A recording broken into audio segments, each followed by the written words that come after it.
السلام علیکم ورحمۃ اللہ وبرکاتہ۔ الحمدللہ والصلاة والسلام علی رسول اللہ وبعد۔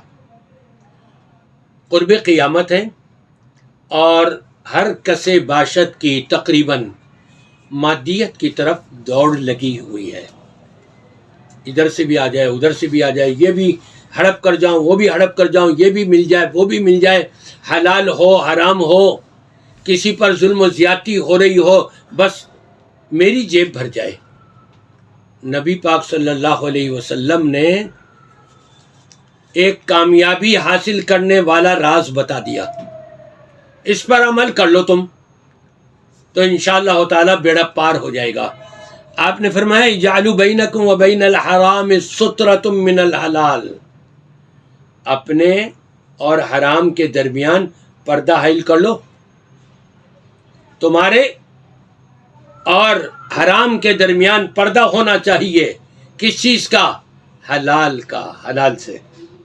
کیا حلال آڑے آ جائے اور حرام کو قریب نہ آنے دے؟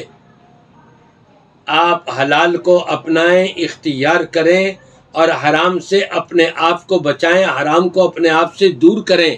یہ نبی پاک صلی اللہ علیہ وسلم نے کامیابی کا ایسا نسخہ دیا ہے جس میں خیر و برکت بھی ہوگی، جس میں رب کی طرف سے رحمتیں بھی ملیں گی، جس میں رب کی رضا بھی ملے گی، جس میں آپ کے درجات بھی بلند ہوں گے، جس میں روز قیامت جب یہ پوچھا جائے گا 5 سوال ہوں گے کہ لا تزول قدم ابن آدم یوم القیامت حتی یسأل عن 5، کسی بھی بنی نوع انسان کو اپنی جگہ سے قدم تک ہلانے کی اجازت نہیں ہوگی جب تک کہ اس سے 5 سوالوں کے جواب نہ دے دے۔ وہ ان میں سے ایک سوال یہ ہوگا عن مالہ من این اکتسبہ، مال تم نے کہاں سے کمایا تھا، اور ایک سوال یہ ہوگا وفیما انفقہ، کہاں خرچ کیا تھا۔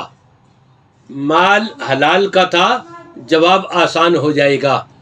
خرچ کرنا حرامات میں تھا، حلال کاموں میں نہیں تھا، تو پھر مشکلات میں پھنس جائے گا۔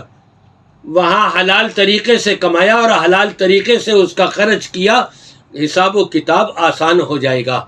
اس لیے نبی پاک صلی اللہ علیہ وسلم فرماتے ہیں حلال کو اپنے اور حرام کے درمیان اس کا پردہ حلال کا قائم کر لو۔ یہ حلال تک محدود رہو گے اور یہ حدود پار کر کے حرام تک نہیں جاؤ گے تو اللہ کی رضا اور خوشنودگی تم کو مل جائے گی۔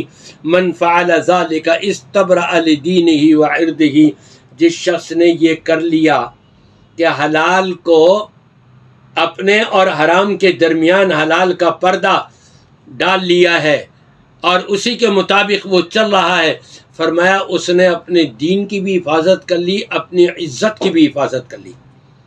اگر عزت دار ہونا چاہتے ہیں، دیندار ہونا چاہتے ہیں تو یقیناً اس کے اوپر عمل کرنا ہوگا، اور اگر ایسا نہیں کیا تو پھر دنیا میں بھی اور آخرت میں بھی جواب دہی ہو جائے گی۔